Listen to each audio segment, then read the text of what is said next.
안녕하세요. 저는 60대 남자입니다. 제가 세상에서 가장 사랑하는 아내와 가난하고 풍족하지 않은 환경에서도 바르게 커준 아들과 딸이 하나씩 있어요.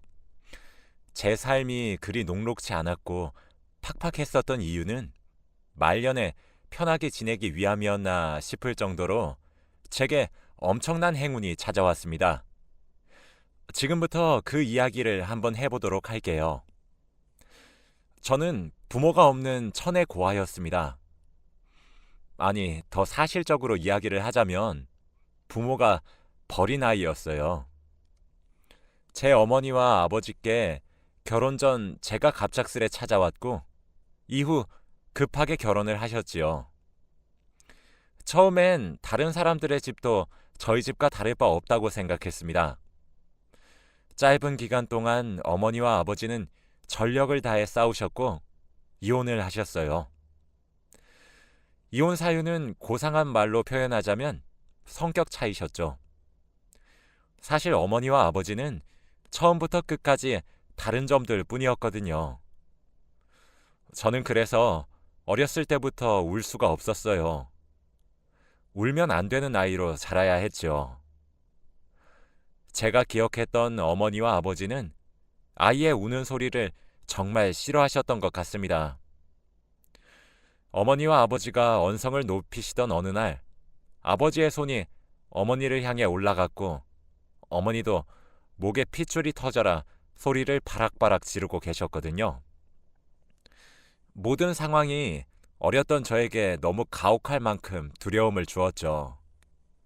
으앙 하며 눈물을 흘렸습니다.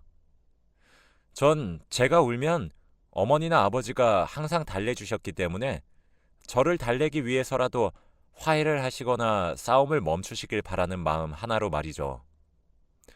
그런데 제 눈물은 어머니와 아버지의 싸움을 부추기고 있더라고요. 제 울음소리를 시작으로 더 크게 싸우시기 시작하셨습니다. 옆집에서 주민신고로 경찰을 부를 때까지 집에선 와장창 하며 그릇들이 깨졌고 물건을 집어 던지셔서 화분도 깨졌고 정말 난장판이 따로 없었죠. 어머니와 아버지는 그때 깨달으셨던 것 같습니다. 서로가 서로에게 최악의 배우자란 사실을 말이죠. 그때쯤부터 어머니와 아버지가 큰 소리를 내시며 싸우는 순간이 많이 없었기 때문에 저는 화해를 하신 줄 알았어요. 지금 생각해보면 저를 누가 키우는지 서로에게 미루고 있었던 순간이었던 것 같네요. 어쨌든 어머니와 아버지는 서로에게 제 양육을 미루셨고 전 그렇게 어머니와 아버지에게 버림을 받게 되었습니다. 하루는 난생 처음으로 어머니와 아버지 두 분 다 제게 웃어주시면서 맛있고 비싼 돈가스도 사주시고 장난감도 사주셨어요. 그렇게 어딘지도 모르는 곳에 저를 잠시 떼어놓고 10분만 기다리라 말씀하신 뒤 저를 끝끝내 데리러 오지 않으셨습니다. 그게 제가 알고 있는 부모님의 마지막 모습입니다. 자지러지듯 울고 있는 저는 경찰의 손에 이끌려 경찰서에서 며칠을 지내다가 가까운 고아원에 맡겨지게 되었어요. 8살도 채 되지 않은 어린아이가 받기엔 아주 커다란 상처였습니다. 마음의 문을 닫은 채 살게 될 수밖에 없었어요. 우린 원장님이라고 부르는 선생님이 계셨었는데 참 죄송할 짓 많이 했습니다. 하지만 사랑으로 정성으로 저를 끝까지 포기하지 않으셨어요. 사춘기를 겪으면서도 얼마나 많이 무너졌는지 몰라요. 차라리 죽고 싶다 생각할 정도로 절망적이라 생각했죠. 부모에게도 버림을 받은 제가 다른 누구에게 사랑을 받을 수 있겠나 싶어서 많이 엇나갔습니다. 그러던 어느 날 제가 법적으로 미성년자가 아닌 성년이 되자마자 고아원에서 나가야 했어요. 저처럼 부모에게 버림받거나 부모가 일찍 죽거나 사정상 부모가 양육할 수 없는 아이들은 무궁무진 넘쳐나고 있는 상황에 제가 고아원에서 차지하고 있는 자리가 눈치가 보이기도 하거든요.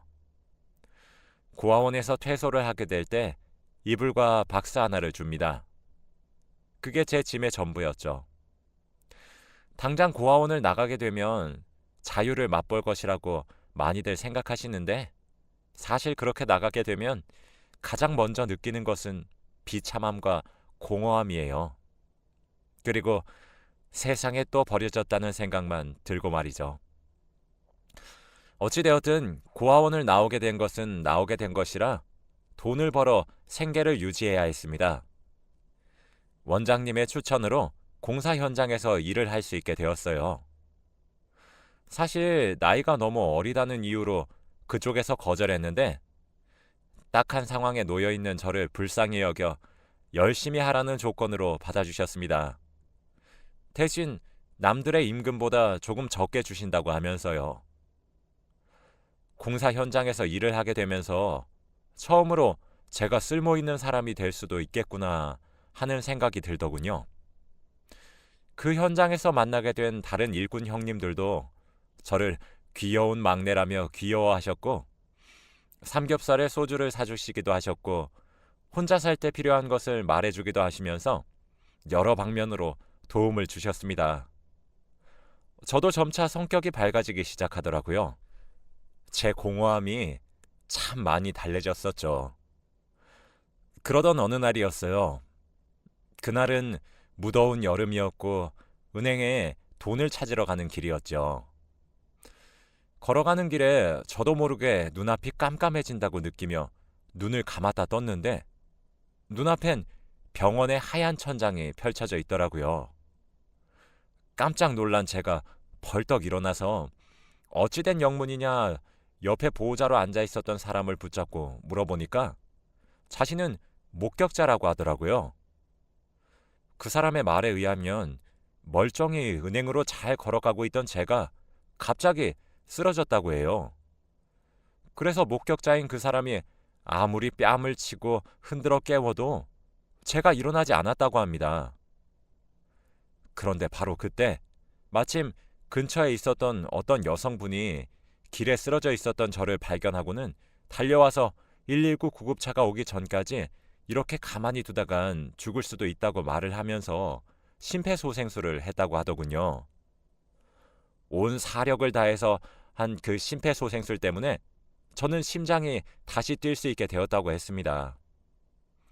그 여성분은 119가 올 때까지 심폐소생술을 이어나갔고 전 그렇게 여성분의 발빠른 조치로 골든타임에 목숨을 구할 수 있게 된 거죠. 정말 운이 좋았던 것입니다. 병원에서는 급성 심근경색이라고, 즉 쉽게 말을 하자면 심장마비가 왔던 것이라고 하더라고요. 의사 선생님은 그때 그 여성분이 아니었더라면 저는 지금 살아있을 수 없었을 거라고 운이 정말 좋았다고 말씀하셨어요. 심장마비가 와서 심장이 멈추게 되면 그때 살 수 있는 골든타임은 고작 4분이라고 말을 하면서요. 제게 꼭 구해주신 분께 감사 인사를 하시라고 말씀하시더라고요. 제가 정말 저승의 문턱을 밟았다 돌아왔던 거였습니다. 보호자이자 목격자인 사람에게 그 사람의 행방을 알 수 있냐고 물었더니 그렇지 않아도 그 여성분이 연락처를 남기고 가셨다고 하시더라고요. 구급차가 오기까지 10분이 넘는 시간 동안 심폐소생술을 하느라 온몸이 땀으로 범벅이 되어 있었다고 했습니다. 그러면서 자신은 갈 길이 바빠 병원까지 따라가서 확인하고 싶지만 상황이 여의치가 않다며 일어나시면 연락 주시라 하면서 목격자인 사람에게 종이에 연락처를 휘갈겨 쓴 채로 쥐어주고 갔더라고요. 생명의 은인을 만나게 된 것이었죠. 저는 병원에서 나와 그 사람에게 연락을 했고 우린 곧 만나기로 했어요. 제가 먼저 도착했고 찻집에서 그녀가 오기만을 목이 빠져라 기다렸습니다. 안녕하세요. 제 이름은 김길수라고 합니다. 제 목숨을 살려주셨다고 들었습니다. 제 생명의 은인이나 마찬가지신데 꼭 한번 찾아뵙고 얼굴을 마주하고 감사하다 인사를 드리고 싶어서 이렇게 만나 뵙자고 연락을 드렸어요. 부담스러웠다면 죄송합니다. 이건 제 목숨을 살려준 사례비로 턱없이 적은 돈이겠지만 그래도 꼭 받아주셨으면 좋겠습니다. 라고 말하며 준비한 돈 봉투를 그녀에게 내밀었어요. 그녀는 아닙니다. 아니에요. 전 이런 거 받을 수 없어요. 제가 이런 사례금을 바라고 나서서 도와드린 것도 아니고요. 이렇게 큰 돈을 받을 정도로 대단한 일을 한 것도 아닙니다. 정 마음이 불편하시면 오늘 맛있는 식사 한 끼를 사주시는 걸로 대신해 주시길 바래요. 정말 괜찮습니다. 라고 말하며 정말 화들짝 놀라서 손사래를 치며 거절을 하더라고요. 그런데 그 모습이 왠지 모르게 예뻐 보였어요. 함께 시간을 보내면서 알게 된 것은 그녀가 간호사였고 마침 출근하는 길에 갑자기 쓰러진 저를 보고 본능적으로 달려와 응급처치를 한 것이었고 자신은 간호사의 소명을 다한 것이라며 식사 대접을 받는 것도 부담스럽다고 하시더군요. 그렇게 헤어진 후에도 그녀와 종종 연락을 주고받았고 만나서 밥을 함께 먹으면서 시간이 나면 산책까지 하는 사이가 되었어요. 저도 그녀가 예뻐 보였던 것처럼 그녀의 눈에도 제가 괜찮았었던 사람이었나 보더라고요. 하지만 자격지심이라고 해야 하나요? 그녀에 비해 제가 너무 보잘것없는 사람인 것 같았습니다. 그녀는 유복한 집에서 사랑을 받고 자란 딸이었고 저는 부모에게 버림을 받은 사람이었죠. 그녀는 그 시절에도 간호사라는 번듯한 직장을 가진 사람이었지만 저는 건설 현장에서 노가다나 뛰는 막노동 일꾼이었죠. 그녀는 만날 때마다 항상 예쁘고 단정한 옷을 입었어요. 저는 마치 가난을 뽐내듯 몇 가지 안 되는 옷들을 돌려 입었고 말이죠. 함께 있으면 사소한 행동에서부터 저와 급이 맞지 않는 차이가 나는 사람이라는 것을 알았기에 저는 제 마음을 접으려 했습니다. 그런데 하루는 그녀가 제게 그러더라고요. 길수 씨는 제가 그렇게 마음에 안 드세요? 분명 길수 씨는 제게 호감이 있는 것처럼 보이긴 하는데 왜 아무런 말이 없는 거예요? 라고 당돌하게 물어오더라고요. 바보 멍청이처럼 어버버 하면서 말을 더듬으며 말했습니다. 아, 그, 그게 아니라 저도 미영 씨가 좋은 사람이란 사실을 알고 있어요. 라고 말이에요. 그녀는 참 그런 말이 아니잖아요. 제가 좋아요, 싫어요? 라고 직설적으로 제게 물어보더라고요. 매력적인 사람이 눈앞에서 그렇게 저를 유혹하는데 누가 안 넘어가고 배기겠나요? 전 당연히 좋다고 말을 했죠. 하지만 저와 그녀 사이의 극명한 차이도 함께 말했습니다. 그녀는 전 괜찮아요. 저는 그런 조건들 때문에 길수 씨가 좋은 것이 아닌걸요. 전 길수 씨의 따뜻한 마음씨가 좋아요. 길수 씨랑 있으면 제가 너무 귀한 사람이 되는 것 같기도 하고 그렇게 만들어주는 길수 씨가 너무 좋아요. 라고 말을 했습니다.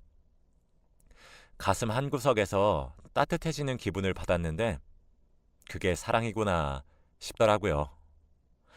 저희 두 사람은 그날 이후로 자연스럽게 점점 관계가 발전하기 시작했고 결혼까지 생각하게 되었어요. 놀랍지도 않겠지만 당연히 그녀의 집에서는 미친 듯이 반대하기 시작하셨죠. 어떻게 귀하게 길러낸 딸내미인데 별 볼 일 없는 막노동 일꾼에게 시집을 간다니 제가 그녀의 부모라도 반대를 할 것 같아 상처가 되지도 않더라고요. 그런 말을 면전에서 듣는 저를 그녀는 오히려 걱정해 주었습니다. 하지만 그녀의 뱃속엔 이미 아이가 생긴 뒤였고 자식 이기는 부모 없다는 말처럼 그녀의 부모님도 결국 그녀의 고집을 꺾지 못해 우린 서둘러 결혼을 할 수 있게 되었어요. 결혼 이후에도 아내는 정말 많이 고생했습니다. 부모 사랑을 모르고 자랐던 저였고 보고 배운 거라곤 제게 소리치는 어머니와 아버지의 모습만 알았기에 아이들을 야단칠 줄만 알았지 사랑한다며 예뻐할 줄 몰랐었거든요. 그런 저를 위로하랴 아이들을 보살피랴 아내가 정말 많이 바빴습니다. 게다가 비가 오거나 하면 제가 일을 나가지도 못해 돈도 못 벌어오니 수입도 많이 불안정해서 아내는 아이들을 낳은 이후에도 일을 나가 돈을 벌어와야만 했어요. 그래도 항상 웃음을 잃지 않았죠. 언제나 제가 최고의 남편이라며 치켜세워 주었거든요. 아내는 아이들에게도 현명한 어머니의 역할을 해주었지만 제게도 어쩔 때는 아내가 되어주었고 어머니의 역할을 해주기도 하였어요. 아무래도 건설 현장에서 막노동 일을 하면 부상이 많을 수밖에 없거든요. 사방에 위험이 도사리고 있기 때문에 언제든지 다칠 수 있었습니다. 그럴 때마다 아내는 눈물을 지으며 제 몸을 걱정하기 바빴고 그럴 때면 아내가 더욱 허리띠를 바짝 조여 생계를 이어나가는 가장의 역할과 저를 돌보는 아내의 역할 두 가지를 동시에 해내야 했어요. 아내를 너무 많이 사랑했지만 그만큼 미안한 일이 참 한두 가지가 아니었어요. 그런 시간이 흐르고 나니 아들과 딸은 어느새 취직을 해서 직장을 가질 나이가 되었고 하나둘 결혼을 하기 시작했어요. 아들을 먼저 분가시키고 딸마저 분가시킨 그 집에 아내와 단둘이 남아있던 어느 날이었죠.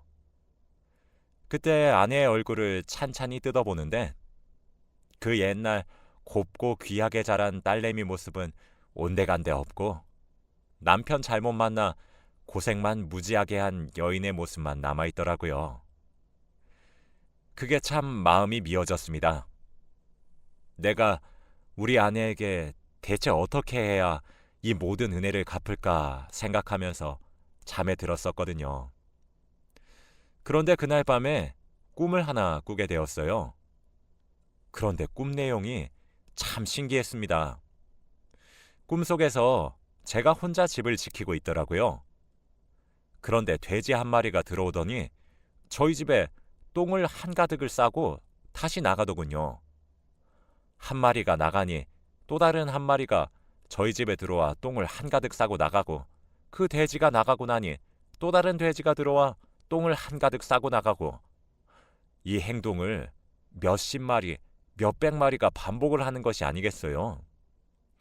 그런 꿈을 꾸다 잠에서 깨게 되었죠. 사람이 본능적으로 느낀다 해야 하나? 일어나자마자 제가 먼저 한 생각은 이거 분명 복권을 사야 하는 꿈이다 였습니다. 그 길로 복권을 사러 갔어요. 자동으로도 사고 수동으로도 샀죠. 이게 불과 얼마 전에 제게 일어난 일이었습니다. 그리고 복권을 추첨하는 날이 되도록 정말 손꼽아 기다렸어요. 돈 모으는 것도 바빠서 저는 복권을 사거나 이러는 행동이 사치로 느껴져서 한평생 복권 한 장 마음 편히 못 사봤거든요. 그런데 그때는 무슨 귀신이 들린 것처럼 자동으로 수동으로 복권을 샀더라니까요. 대망의 복권 번호를 추첨하는 날이 찾아왔습니다. 저는 초조해하며 방송을 지켜봤죠. 그런데 세상에 정말 믿기지가 않은 일이 벌어지고 말았어요. 수동으로 제가 체크한 복권들 중에서 딱 한 장이 번호가 하나씩 들어맞는 것이 아니겠습니까? 번호가 3개 맞았을 땐 에이 아니겠지. 4개째 들어맞았을 때도 에이 설마 정말 조마조마한 심정으로 바라봤어요. 그런데 제 로또가 1등이더군요. 당시 회차에서 1등의 상금은 28억이었습니다. 정말 믿기지 않아서 몇 번이나 확인을 했는지 몰라요. 정말 제게 또 심장마비가 올 뻔했다니까요. 그 이후 당첨금을 수령받기 위해 서울로 올라가서 수령받았고 생전 만져보지도 못했던 금액이 통장에 찍힌 것을 보고 그제서야 실감했습니다. 전 그 돈으로 가장 먼저 한 일이 아내를 데리고 백화점을 가는 거였어요. 이때까지 남편과 아이들을 챙기고 돌보느라 그 흔한 명품 가방 하나 없단 사실이 마음에 걸렸거든요. 돈이 많아졌는데도 그 정도의 금액을 지불하는데 카드를 내미는 제 손이 다 떨렸습니다. 그 이후로 지금까지도 제게 일어난 그 기적과도 같은 행운이 믿기지는 않고 있어요. 아내는 일확천금을 가지게 되었어도 그것에만 기대면 안 된다고 말을 하며 계속 일을 하고 있습니다. 저는 그 돈을 은행을 통해 펀드도 하고 주식도 하며 돈을 굴리고 있어요. 이때까지는 아내가 제게 희생하는 삶을 살았는데 전 이렇게 큰 돈을 모두 아내에게 주고 싶었습니다. 아내가 괜찮다고 자꾸 사양하고 제가 받은 행운이기 때문에 제가 들고 있어 주길 바라더라고요. 진짜 정말 제 아내지만 이 정도면 정말 천사고 선녀이지 않나요? 제가 여기에 사연을 써서 자랑할 만하지 않습니까? 제가 전생에 나라라도 구했나 봅니다. 이렇게 완벽한 사람이 제 인생에 나타나 준 것을 보면 분명히 제가 전생에 이순신 장군이라도 되었던 것 같네요. 그래도 저는 세상에서 가장 사랑하는 아내가 너무 고생만 해서 하늘에서 커다란 행운을 준 것이 틀림없다고 생각하고 있네요. 고생 끝에 낙이 온다더니 저는 이제라도 제 생명의 은인이자 인생의 은인이 되어준 사랑하는 아내와 함께 여행도 다니고 맛있는 것도 사 먹고 돈 버느라 바빠서 차마 즐겨보지 못했었던 젊음을 지금이나마 조금씩 즐겨보려고 합니다. 제 이야기를 들어주셔서 감사합니다. 이제 제 미래는 꽃처럼 예쁜 길만 펼쳐져 있어 너무 행복한 날들의 연속이에요. 여러분들에게도 언젠가 커다란 행운이 찾아오기를 바라며 이만 글을 마치겠습니다. 감사합니다.